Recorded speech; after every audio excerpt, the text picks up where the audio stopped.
प्राणाचे जयदेव सामर्थ्य असते असे तो मानित नाही आणि अल्पताही अथवा उद्धार राहा ज्याच्या त्याच्या स्वाधीन आहे म्हणून त्याला विचार स्वातंत्र्य असले पाहिजे. प्रतिज्ञा भंग घडल्यास विष्णूच्या हातून ताराजिता हा दोष होतो आणि बाळाजिता दोष शिक्षा म्हणजे संघातून हस्तांतरण करणे. भिक्खू आणि धार्मिक दोष भिक्खूकडून उडलेला प्रतिज्ञा भंग हा त्याने धर्माविरुद्ध केलेला अपराध. या अपराधाशिवाय भिक्खूंच्या बाबतीत इतरही काही अपराध मानले जातात.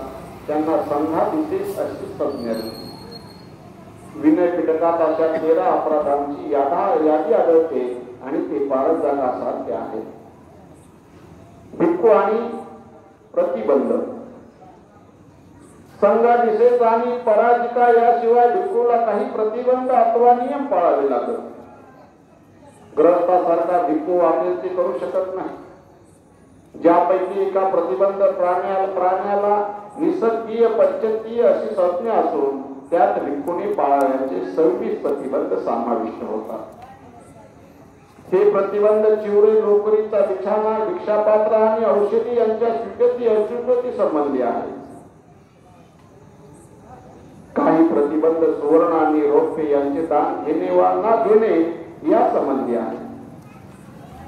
काही संघाला मिळालेली मालमत्ता स्वतः स्वीकारण्याच्या आणि देवादेवीच्या कामी नेमलेल्या भिक्खू संबंधी आहे.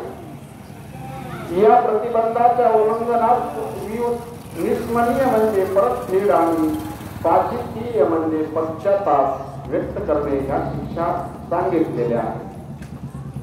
या संबंधाशिवाय भिक्खूला पाचितीय म्हणजे पश्चाताप व्यक्त करणे या शिक्षा सांगितलेल्या आहेत. भगवान बुद्धांनी भिक्षूंसाठी काही नियम बनवलेले आहेत आणि भिक्षूंना आपल्यासोबत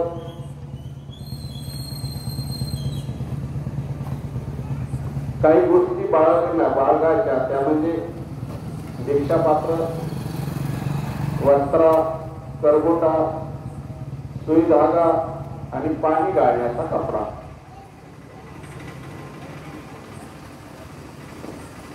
भगवान बुद्धांचा धर्म हा 2500 वर्षापूर्वीचा धर्म आहे आणि बुद्ध असं म्हणतात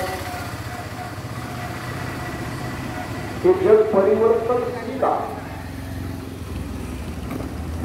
कुठलीही गोष्ट कायमची नाही. परिवर्तन हे निश्चित आहे आणि ठरलेलं आहे. मग बुद्धाच्या काळात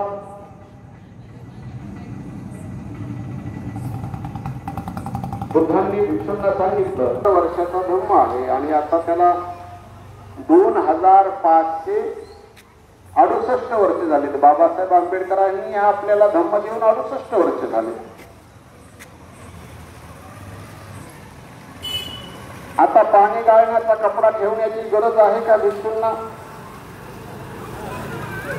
तुम्ही लोकांनी भलतेला एक कपडा पाणी गाळायसाठी दिला तर ते कशा कुठलं पाणी गाळून पिणार? इथं पाणी गारचं प्यायला यायला लागलं. आता ते गारचं पाणी गाळूनच प्यावा का? त्या काळामध्ये पाणी दूषित असायचं. नदी नाल्यांचं पाणी प्यावं लागायचं आणि मग त्या नदी नाल्याचं पाणी गाळून पिण्यासाठी तो कपडा भिक्षूंना सोबत ठेवण्यासाठी बुद्धांनी त्या काळात सांगितलं. म्हणजे त्या काळात ती गरज होती. आज आहे का? आज नाही. भिक्षूंनी त्या काळामध्ये सुई आणि धागा आपल्या बरोबर ठेवावा. का ठेवावा? तर कारण तुमचं जर चिवर फाटलं त्याला तुमच्या हाताने तुम्ही शिवावं. कारण त्या काळात मशीन होती का कपडे शिवायची? नव्हती. मग मशीन नव्हती म्हणून सुई धागा सोबत ठेवा, कारण लोक हे हाताने शिवायचे, तुम्ही बी तुमच्या हाताने शिवा. म्हणून त्या सुई धाग्याची आवश्यकता त्या काळात होती. ती आज आहे का? आज नाही. कारण बुद्धाने परिवर्तनशील जग सांगितलंय. मग ह्या परिवर्तनशील जगामध्ये आपल्याला सुद्धा काही परिवर्तन करावं लागेल. बरेचसे लोक म्हणतात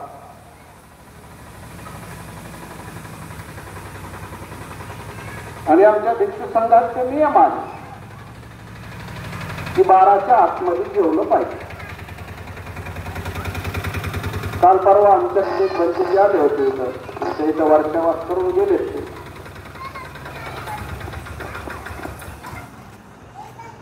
12 वाजून गेले तर ते जेवलेच नाही, उपाशीच आहे. काल बाबा अशोकराव जगतकर यांच्याकडे जेवण होतं. 12:30 वाजले तरी मी जेवायला गेलो. आता मला सांगा, मग ह्याच्यामध्ये ते भरतीची चांगले का हे भरतीची चांगले, हा संभ्रम आहे का नाही?